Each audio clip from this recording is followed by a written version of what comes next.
Hello student, आज इस class में हम प्लांट ब्रीडिंग मेथड के तहत म्यूटेशन ब्रीडिंग के बारे में अध्ययन करेंगे।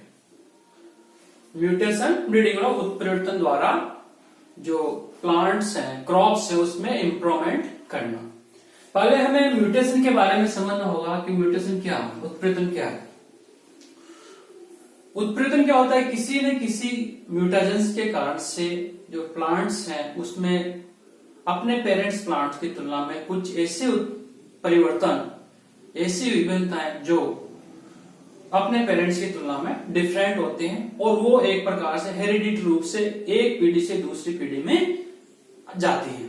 तो उसको हम क्या कहते हैं? एक प्रकार से म्यूटेशन कहते हैं।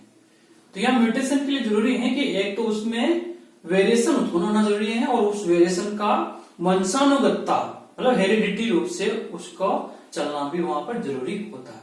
तो इसको हम म्यूटेशन कहते हैं। म्यूटेशन की खोज किसने की थी? ह्यूगो डी व्रीज ने की थी।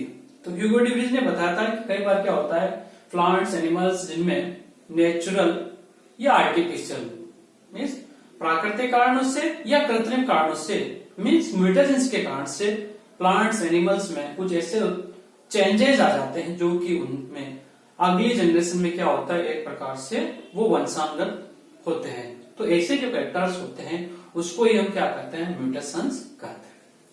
फिर आता है म्यूटेंट्स, उत्परिवर्ती। म्यूटेंट्स उन्हें कहेंगे जिनमें म्यूटेशन हुआ है, मतलब वो प्लांट्स या स्पीसीज वेराइटी जिनमें म्यूटेशंस के कारण से कुछ ऐसे चेंजेस आ गए हैं जो कि उन प्लांट्स में पीढ़ी दर पीढ़ी वंशांगत वो कैरेक्टर्स क्या वंशांगत होते हैं। तो इस प्रकार के जो प्लांट्स होते हैं उनको हम क्या कहते हैं? म्यूटेंट्स कहते हैं, उत्परिवर्ती कहते हैं। और गस्टफासन ने कहा था कि एक प्रकार से 1000 में केवल एक प्लांट या इससे भी कम प्लांट्स में ही इन म्यूटेशंस के कारण से चेंजेस आते हैं जो कि नेक्स्ट पीढ़ी में हेरिडिटरी रूप से उनमें वंशांगत होते हैं। ये जो करेक्टर्स हैं, जो म्यूटेशंस हुआ है, जो चेंजेस हुआ है, ये अधिकतर माना जाता है कि प्लांट्स के लिए, एनिमल्स के लिए क्या होते हैं? वो हार्मफुल होते हैं, हानिकारक होते हैं। कुछ इनके लिए बेनिफिशियल भी होते हैं। तो उसके बेस पे ही एक प्रकार के म्यूटेशन के माध्यम से बहुत सारे न्यू क्रॉप वेराइटीज इन्होंने डेवलप किए, क्रॉप्स में इन्होंने इंप्रूवमेंट किए। अब फिर नेक्स्ट आता है कि इस म्यूटेशन का ऑब्जेक्टिव है क्या एक्चुअली। एक तो ऑब्जेक्टिव में यही कि जो क्रॉप्स हैं, आपके वेजिटेटिव प्रोपेगेशन वाले जो क्रॉप्स होते हैं उनमें कुछ चेंजेस हमें लाना रहता है। तो क्योंकि वहां पर सेक्सुअल रिप्रोडक्शन नहीं होता, तो सेक्सुअल रिप्रोडक्शन के माध्यम पर वहां पर वेरिएशन हम नहीं ला सकते, वहां हेटेरोसिस या विग्योर उनमें हम नहीं ला सकते। तो वहां पर एक म्यूटेशन ही एक ऐसा प्लांट ब्रीडिंग का एक आपका मेथड्स बनता है जिसके माध्यम से उन क्रॉप्स में आप क्या कर सकते हो? नया चेंजेस ला सकते हो। इसी प्रकार से दूसरी जो सेल्फ पोलिनेटेड क्रॉप्स होती हैं, स्वपरागित किस्म होते हैं जो कि एक प्रकार से होमोजाइगस होती हैं। तो उस प्रकार के जो प्लांट्स हैं उनमें विग्योर लाने के लिए, रिकॉम्बिनेशंस लाने के लिए, न्यू वेरिएशंस लाने के लिए म्यूटेशन एक इंपॉर्टेंट मेथड्स है। इसी प्रकार से जो क्रॉस पोलिनेटेड जो क्रॉप्स होते हैं, उन क्रॉस पोलिनेटेड क्रॉप्स में जो हेटेरोजाइगस स्पीशीज होते हैं या उनमें जो रिकॉम्बिनेशंस होते हैं उनमें भी कुछ चेंजेस लाना या उनके जो विग्योर है उसको एस्टैब्लिश करना, स्थायी रूप से लाना कि में म्यूटेशन की इंपॉर्टेंट भूमिका वहां पर होती है। तो ये एक प्रकार से और दूसरा जो क्रॉप वेराइटी है उनमें कई बार क्या होता है, लिंकेज के कारण से दो जीन्स इस प्रकार के हैं कि वो लिंकेज है, साथ साथ रहते हैं। तो उस लिंकेज को तोड़ना का काम भी यहाँ पर म्यूटेशन ही करता है। जैसे कि एक क्रॉप है जिसमें प्लांट का प्रोडक्शन अच्छा है लेकिन उसमें डिजीज रेसिस्टेंट का करेक्टर नहीं, एक वो ससेप्टेबल प्लांट है, ससेप्टेबल जीन डिजीज का उसमें जीन्स वहां पर उपस्थित, दोनों लिंकेज है। तो वहां पर उस लिंकेज को तोड़ना जरूरी है क्योंकि उसका प्रोडक्शन तो हाई है लेकिन वो पैथोजेंस के प्रति ससेप्टेबल है। तो ससेप्टेबल वाले जो करेक्टर्स हैं उस जीन्स को हटाना, रिमूव करना के लिए हम म्यूटेशंस का उपयोग करते हैं। फिर नेक्स्ट आता है mutation breeding in India. Bharat में म्यूटेशन के संबंध में कहां पर कार्य हो रहे हैं। तो भारत में म्यूटेशन संबंधी जो काम शुरुआत हुई थी 1935 से स्टार्ट हुई थी, लेकिन उस टाइम तक भारत में इस प्रकार से कोई गार्डन्स या जो गामा गार्डन जो होते हैं वो यहाँ पर नहीं थे। तो उसके बाद 1959 में भारत में फर्स्ट गामा गार्डन की स्थापना हुई थी कलकत्ता वेस्ट बंगाल में। और उसके बाद में 1960 में इंडियन एग्रीकल्चर रिसर्च इंस्टीट्यूट नई दिल्ली में भी इसकी स्थापना हुई गामा गार्डन। तो गामा गार्डन है क्या एक्चुअली? पहले गामा गार्डन एक प्रकार से वो जगह होती है, साइट्स होते हैं जहां पर एक प्रकार से गामा रेज हैं या म्यूटाजेंस हैं, जिनके माध्यम से हम क्या करते हैं, जो फील्ड होता है, गार्डन होता है जिनमें हम क्रॉप्स को शोइंग की हुई है, उनमें क्या करते हैं, उनसे ट्रीट करते हैं। और ट्रीट करते के बाद रिसर्च का वर्क, वहां पे म्यूटेशन संबंधी रिसर्च वर्क किए जाते हैं। तो इस प्रकार से जो आयनिक रेज होती हैं, मतलब रेज के माध्यम से या केमिकल्स के माध्यम से वहां पर क्या करता है, इनमें म्यूटेशन कराने का कार्य किया जाता है। 1900 फिर उसके बाद में जो अदर भारत में जो अन्य जगह जहां पर म्यूटेशन ब्रीडिंग का कार्य किया जा रहा है वो है बाबा एटॉमिक एनर्जी एस्टेब्लिशमेंट जो कि मुंबई में है। इसी प्रकार से बोस रिसर्च इंस्टीट्यूट ये कोलकाता में है। इसी प्रकार से Indian agriculture institute new Delhi में है। तो यहाँ पर एक प्रकार से म्यूटेशन ब्रीडिंग का कार्य किया जा रहा है। भारत में म्यूटेशन संबंधी जो सबसे ज्यादा जो काम किया, वो काम करने वाले जो बॉटनिस्ट थे उनका नाम क्या था, डॉक्टर एम.एस. स्वामीनाथन। भारत के द्वारा, भारत में क्योंकि पहले जो गेहूं की कमी थी, एक प्रकार से जो भारत की जो पॉपुलेशन थी, बढ़ती पॉपुलेशन को भारत फूड मतलब उपलब्ध नहीं करा पा रहा, भोजन उपलब्ध नहीं करा पा रहा था।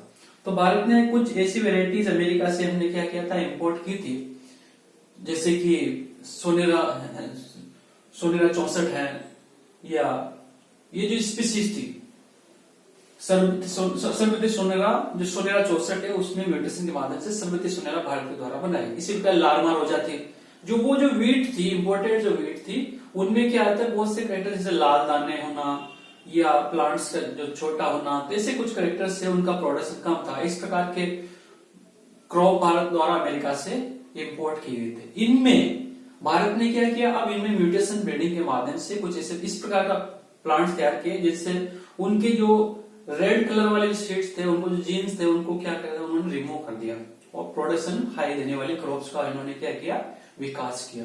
तो इस प्रकार से डॉक्टर स्वामीनाथन के कारण से ही जो ग्रीन रिवोल्यूशन, हरित क्रांति आ पाई और भारत की बढ़ती जनसंख्या को भोजन उपलब्ध करा पाया। नेक्स्ट आता है म्यूटाजेनिक ट्रीटमेंट, उत्परिवर्तन उपचार किस प्रकार से किया जाता है?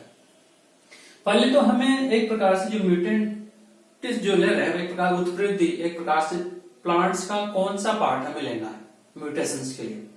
म्यूटेशन माना जाता है कि एक प्रकार से जो म्यूटेशन ट्रीटमेंट किया जाता है वो 3 प्रकार से किया जाता है। एक होता है एक्यूट, छिद्राणुनसी, दूसरा होता है क्रॉनिक, तीसरा होता है रिक्यूरेंट।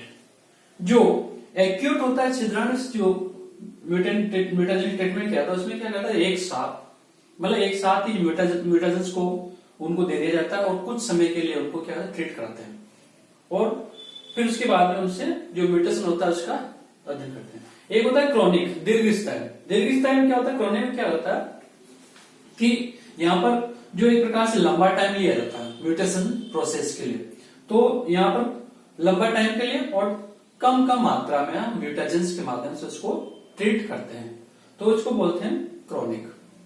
एक होता है रिक्यूरेंट बोलते हैं आवर्ती में, जैसे मान लीजिए क्रॉप्स को हमने एक प्रकार से म्यूटेशन ट्रीटमेंट किया, उसको हम नेक्स्ट ईयर में भी क्या करते हैं, म्यूटेजेनिक ट्रीटमेंट करते हैं, फिर नेक्स्ट ईयर में म्यूटेजेनिक ट्रीटमेंट। इस प्रकार से M1, M2, M3, M4 feed हम प्राप्त करते जाते हैं और जिनमें उत्पन्न हो जाता है, जिनमें कैरेक्टर्स और वंशानुगत होने वाले प्लांट्स से हमको सिलेक्शन कर लेते हैं। तो इस प्रकार से म्यूटेजेनिक ट्रीटमेंट करते हैं। अब दूसरा होता है म्यूटेशंस, उत्परिवर्तन कितने प्रकार के होते हैं? उत्परिवर्तन होती है, एक तो क्या होते हैं, इनको एक प्रकार से 2 भागों में बांट देते हैं। रेज मतलब किरणों के द्वारा, जिसमें आयनिक, अनायनिक, गामा रेज, एक्स रेज, इस प्रकार की जो किरणें वहां पर होती हैं, उनका उपयोग हम क्या करते हैं म्यूटेशन के लिए, इसको हम फिजिकल म्यूटेशंस करते हैं। दूसरा केमिकल म्यूटेशंस होता है, जो विभिन्न प्रकार के केमिकल्स H4OS हैं या जो अदर नाइट्रस ऑक्साइड है, तो ये जो केमिकल्स होते हैं वो क्या करते हैं, एक प्रकार से उनके इनके जो नाइट्रोजन बेसेस होते हैं उनमें क्या करते हैं, कुछ चेंजेस ला देते हैं। तो इस प्रकार से केमिकल म्यूटेशंस और दूसरा प्रथम जो फिजिकल म्यूटेशंस का हम यहाँ पर म्यूटेशन के लिए उपयोग करते हैं। नेक्स्ट आता है अपना प्रोसीजर। म्यूटेशन की प्रोसीजर क्या होती है? म्यूटेशन की प्रोसेस फर्स्ट ट्रीटेड जनरेशन, प्रथम बार क्या कहते हैं, जैसे हमने कोई प्लांट्स हैं, हमने सीड्स की शोविंग की, सीड्स की शोविंग करने के बाद में प्लांटलेट बन जाते हैं, छोटे छोटे पौधे तैयार हो जाते हैं। अब छोटे छोटे पौधे जो तैयार हो गए उनमें क्या करते हैं, म्यूटेशन करते हैं। तो म्यूटेशन जब हम किया तो म्यूटेशन करने के बाद हमको पता है कि किस किस प्लांट में हमने म्यूटेशन किया, उनका क्या चेंजेस वहां पर आ रहा है। तो उन म्यूटेंट जो सीड्स हैं या म्यूटेंट जो प्लांट्स हैं उनको हम क्या करते हैं, पहले म्यूटेशन करते हैं और उनसे M1 PD प्राप्त करते हैं। म्यूटेशन जनरेशन फर्स्ट जनरेशन हम प्राप्त करते हैं। उसको फिर क्या करते हैं, उसमें आगे नेक्स्ट ईयर के उसकी क्या करते हैं, हम शोविंग करेंगे। तो शोविंग करने के दौरान हम क्या करते हैं, जो प्लांट जिनमें म्यूटेशन नहीं हुआ उन प्लांट्स को हम रिजेक्ट कर देते हैं, उनको हटा देते हैं। और इस प्रकार से M2 सेकेंड जनरेशन हम प्राप्त करते हैं। इसी प्रकार से M3 second, third generation, fourth generation और फिफ्थ जनरेशन हम इसके माध्यम से प्राप्त करते हैं। और लास्ट में मतलब जिनमें म्यूटेशन हुआ उसी जनरेशन को नेक्स्ट ईयर के लिए हम शोविंग के लिए उपयोग करते हैं। और इस प्रकार से हम क्या करते हैं, लास्ट में हम क्या करते हैं, आप फोर्थ अपना स्टेप होता है प्यूरिफिकेशन एंड मल्टीप्लिकेशन। जिस प्लांट में म्यूटेशन हो गया और उसमें वो हेरिडिटरी रूप से एक ईयर से दूसरे ईयर में वो कैरेक्टर्स अगर उसमें आ रहा है तो उसका हम क्या करते हैं, उस प्रकार के प्लांट्स का शुद्धिकरण करते हैं, प्यूरिफिकेशन करते हैं। जिनमें म्यूटेशन नहीं हुआ है उस प्रकार के जो प्लांट्स है या जिनमें हानिकारक म्यूटेशन हो गया है उस प्रकार के प्लांट्स को हम क्या कर देते हैं, रिजेक्ट कर देते हैं, उनको हटा देते हैं। और अब इस प्रकार से हम क्या करेंगे, जो प्यूरिफाइड और मल्टीप्लाई जो आपकी जो म्यूटेजेनिक जो म्यूटेंट्स हैं या जो प्लांट्स हैं, सीड्स हैं, उनका हम नेक्स्ट में यील्ड टेस्ट करते हैं, उपज परीक्षण करते हैं। उपज परीक्षण में हम इस चीज का ध्यान रखते हैं कि उनका क्रॉप प्रोडक्शन कैसा है और जिस कैरेक्टर को हम हटाया है क्या वो उस क्रॉप्स में हट चुका है। इस प्रकार के प्लांट्स का हम क्या करते हैं, मल्टीप्लेक्शन कर देते हैं और फार्मर्स को न्यू वेराइटीज के रूप में उनका डिस्ट्रीब्यूट कर देते हैं। तो इस प्रकार से वो जो वेराइटी होती है म्यूटेजेनिक वेराइटी होती है, इसको हम क्या करते हैं, म्यूटेशन ब्रीडिंग करते हैं। इसके अचीवमेंट्स, इसकी क्या क्या अचीवमेंट्स हैं, इसके अचीवमेंट्स हम देखते हैं कि जो वीट होता है, वीट में NP न्यूपोसा वेराइटी 836 होती है। इसका विकास किससे किया गया, म्यूटेशन ब्रीडिंग के द्वारा। इसी प्रकार से मैंने जैसे पहले आपको एग्जाम बताया श्रवती सोनेरा, ये जो श्रवती सोनेरा है ये वेराइटी सोनेरा 64 जो वेराइटी थी उससे ये डेवलप की गई, सोनेरा वेराइटी से डेवलप की। इसी प्रकार से P है जो मटर है, मटर में हंस जो वेराइटी है इसका विकास म्यूटेशन ब्रीडिंग के माध्यम से किया गया। राइस है, राइस में भी जगन्नाथ है, HT 60 है और K 84 है। ये जो वेराइटीज है इन वेराइटीज का विकास किससे किया गया, म्यूटेशन के माध्यम से। इसी प्रकार कॉटन है, कॉटन में इंदौर 2 है, कॉटन जो कपास है, कपास की इंदौरी 2 जो वेराइटी है इसका विकास किया गया। इसी प्रकार से ग्राउंड नट है, ग्राउंड नट की जो वेराइटी है TG1 इसका विकास भी प्लांट म्यूटेशन ब्रीडिंग के माध्यम से किया गया। इसी प्रकार केन शुगर है, गन्ना है, इस गन्ना एक वेजिटेटिव क्रॉप्स है। इस वेजिटेटिव क्रॉप्स में एक प्रकार से बिंदु उत्प्रेरण के माध्यम से इनमें जो हानिकारक जीन्स होते हैं उनको रिमूव किया गया, जिसमें जो नई वेराइटी जो अच्छी वेराइटी डेवलप की गई TS1 है, TS2 है। इसी प्रकार से CO 419 इत्यादि जो वेराइटी है ये गामा गार्डन में म्यूटेशन ब्रीडिंग के माध्यम से डेवलप की गई। एक दूसरा इसकी ये जो म्यूटेशन ब्रीडिंग इसकी लिमिटेशंस क्या है या इसकी हानिकारक प्रभाव क्या है, डिमेरिट्स क्या है। इसमें क्या होता है, एक तो इनके कारण से जनरली माना जाता है कि जो म्यूटेशन होता है वो हानिकारक ही होता है, उसमें हानिकारक चेंजेस ही होते हैं। तो बहुत सी बार क्या होता है हम अच्छे के लिए करते हैं म्यूटेशन, लेकिन कई बार क्या उसमें हानिकारक कैरेक्टर्स डेवलप हो जाते हैं जो कि वंशानुगत हो जाते हैं, तो वो एक प्रकार से इसके लिए इसका डिमेरिट्स में आता है। दूसरा इसके माध्यम से एक प्रकार से जो क्रॉस पोलिनेटेड क्रॉप्स हैं उसमें ज्यादा उपयोग नहीं कर सकते। क्यों? क्योंकि वहां पर क्रॉस पोलिनेटेड क्रॉप्स में वैसे ही वहां पर सेक्सुअल रिप्रोडक्शन के माध्यम से रिकॉम्बिनेशन वहां पर आ जाते हैं, वहां पर हेटेरोजाइगस स्पीशीज वहां पर बनती है। तो इस प्रकार से जनरली जो म्यूटेशन ब्रीडिंग इसका उपयोग सेल्फ पोलिनेटेड क्रॉप्स और साथ ही साथ वेजिटेटिव क्रॉप्स हैं उनके लिए ये लाभदायक होती है।